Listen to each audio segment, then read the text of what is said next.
তো আগের ক্লাসে আমরা এসে সম্পর্কে মোটামুটি একটা ধারণা পেয়েছি কিভাবে একটা পেজের মধ্যে এসে লিখতে হয়। আজকে আরও ডিটেলসে শেখার চেষ্টা করব। তো চলো, আহ, এখানে কিছু টাইপস অফ এসে আছে। মেইনলি 4 টাইপস আছে: narrative essays, descriptive essays, expository essays and persuasive essay. এটা ফ্যাক্ট না, ফ্যাক্ট হচ্ছে গিয়ে ফরম্যাট অফ এসে। আচ্ছা, এসে লেখার জন্য অবশ্যই একটা ফরম্যাট ফলো করতে হয়, বাট পয়েন্টগুলো পড়ি আমরা। Format of essay. There is no rigid format of an essay. It is a creative process, so it should not be confined within boundaries. মানে এসে লিখতে কোনো ধরাবাঁধা নিয়ম নেই যে এই লেখার মধ্যে এটা লিখতে হবে বা এর বাইরে যাওয়া যাবে না। আমরা চাইলে একটু ক্রিয়েটিভ হইতে পারি। আসলে আমাদের এই এসে লেখার কারণটাই এটা। একটা ইউনিভার্সিটি দেখে যে আমরা কি ইনাফ ক্যাপাবেল কিনা, আমরা ইনাফ ক্রিয়েটিভ কিনা, যে আমরা কি ইংলিশে লিখতে অভ্যস্ত কিনা, এটা দেখার জন্যই মূলত এসেটা দিয়ে থাকে। তার পরের লাইনে পড়ি আমরা একটু। However there is a basic structure that is generally followed while writing essays. মানে একটা স্ট্রাকচার আছে, ওই স্ট্রাকচারের বাইরে লেখা যায় না। কিন্তু কিন্তু ওই যেটা বললাম যে নির্দিষ্ট কোনো নিয়মকানুন নেই যে আমরা এই কথাগুলোই লিখব। অনেক ভিডিওতে দেখবেন আপনারা ফার্স্টলি, সেকেন্ডলি, থার্ডলি এভাবে করে লিখতে বলে, কিন্তু আসলে এখানে কোনো ধরাবাঁধা কোনো নিয়ম নেই। আপনি চাইলে যা খুশি লিখতে পারেন, কিন্তু একটা স্ট্রাকচার অনুযায়ী এটা জাস্ট লিখতে হবে। আর এই স্ট্রাকচারটা আমি আগের দিনই দেখিয়েছিলাম যে ইন্ট্রোডাকশন এবং বডি পার্ট এবং কনক্লুশন পার্টটা কিভাবে লিখতে হবে। আশা করি ওই ভিডিওটা আপনারা দেখে এসেছেন, তাহলে আজকে বুঝতে আরও সহজ হবে। তো আমরা পরের পেজে যাই। Introduction part. ইন্ট্রোডাকশন পার্টটা আমরা কিভাবে লিখতে পারি? ফার্স্ট অফ অল এখানে একটু পড়ি। This is the first paragraph of your essay. This is where the writer introduces his or her topic for the very first time. Introduction পার্টটাকে আমরা কি করব? আমরা পরিচয় করিয়ে দেবো। আমরা যেই টপিকটা দেওয়া হবে ওই টপিক সম্পর্কে আমরা একটু পরিচয় করিয়ে দেওয়ার চেষ্টা করব। এই পরিচয় করিয়ে দেওয়ার কাজটা আমাদের কয় লাইনের মধ্যে সারতে হবে? 5 থেকে 6 লাইনের মধ্যেই ইনাফ।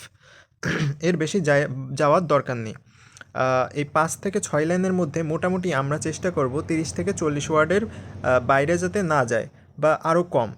ঠিক আছে, মোটামুটি 40 ওয়ার্ডের বাইরে যাতে না যায়, তাহলেই হবে। আমি একটু লিখে দিই তারপরও যে 5 থেকে 6 লাইন, 5 থেকে 5 to 6 লাইন।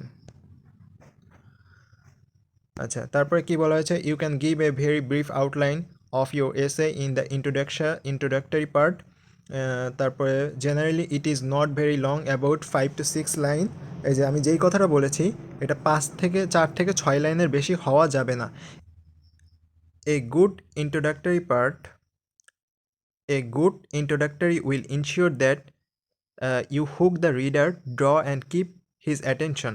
মানে আমরা এখানে চেষ্টা করব মোটামুটি যে রিডারটা যে আছে, যে স্যার আমাদের খাতাটা পড়বে, তার অ্যাটেনশনটা আমরা কি করব? হুক করে ধরে রাখতে। এজন্য ওই যে একটা কথা আছে না, first impression is the last impression. তো আমরা সবসময় চেষ্টা করব যে প্রথম দিকে যা কিছু লিখি না কেন একটু ভালো করে লেখার জন্য। এর ফলে তারা চাইবে যে পরের অংশটা আরও ভালো করে পড়তে। তো এই জন্য ইন্ট্রোডাকশন পার্টটা খুব বেশি ইম্পর্টেন্ট। এরপরে চলে যাই বডি পার্টটা। Body part, there is the main core of your essay. এটাই কিন্তু এসের মেইন যে কি বলে ব্যাকবোন এসের যে ব্যাকবোনটা থাকে সেটাই হচ্ছে বডি। আর এই বডি পার্টটাই সবচেয়ে বেশি লম্বা হয়ে থাকে। এটা কত লাইনের হয়ে থাকে? এটা লাইন দিয়ে হিসাব করব না, আমরা চেষ্টা করব 150 ওয়ার্ডের মতো। 150 ওয়ার্ডের মধ্যে বডি পার্টটা শেষ করার, বা তার চেয়ে কম।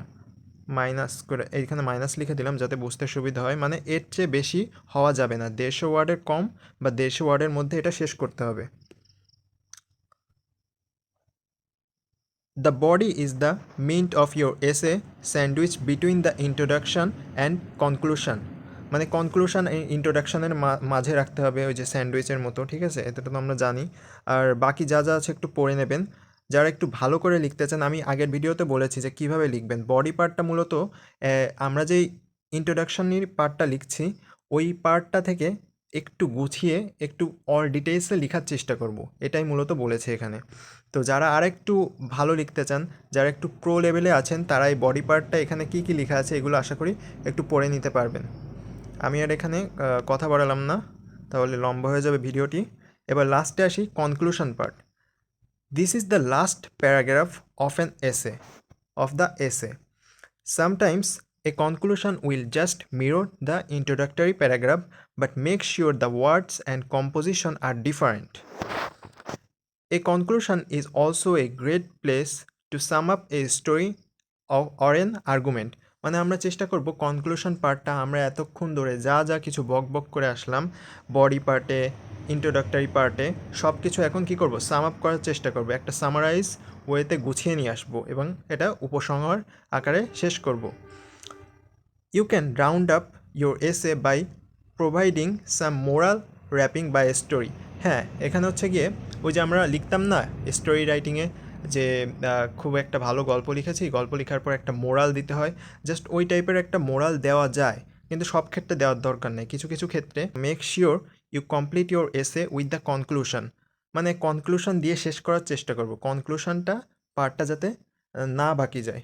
মূলত এই 3টা পার্ট যদি আমরা খুব সুন্দর করে লিখে আসতে পারি, তো এখানে আমাদের মোটামুটি একটা খুব ভালো একটা মার্ক গ্যাদার করতে পারবো। যদিও এখানে সব ক্ষেত্রে সব ভার্সিটিতে মার্ক দেয় না, যেমন AIBUতে এখানে কোনো মার্ক নেই, আবার ইস্ট টেস্টে এসে রাইটিংয়ে মার্ক আছে।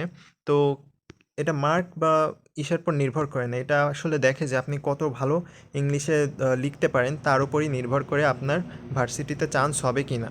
তো আশা করি বোঝাতে পেরেছি। এখানে আরও কিছু টিপস দেওয়া আছে, এগুলো একটু নিজেরা পড়ে নেবেন। এই যা যা কিছু আমি বলে এসেছি সেগুলোই আবার এখানে বলছে, তো আশা করি আপনারা এখান থেকে পড়ে নিতে পারবেন। রাইট দ্য ইন্ট্রোডাকশান, কীভাবে ইন্ট্রোডাকশান লিখবেন, এই স্লাইডটা চাইলে আমি আপনাদের দিতে পারি, আর যারা প্রো লেভেলে আছেন তাদের এই স্লাইডটা খুবই কাজে দেবে। রাইট দ্য বডি পার্ট, তারপর রাইট কনক্লুশন এটসেট্রা আর কি, এগুলো আপনারা যদি ভালো করে একটু পড়ে নিতে পারেন, আমি যা যা বলছি জাস্ট এই কয়েকটা জিনিস আপনারা যদি খেয়াল করে লিখে আসতে পারেন, তাহলে আলহামদুলিল্লাহ একটা খুব ভালো একটা স্কোর করতে পারবেন এবং আপনাদের মোটামুটি নিশ্চিত।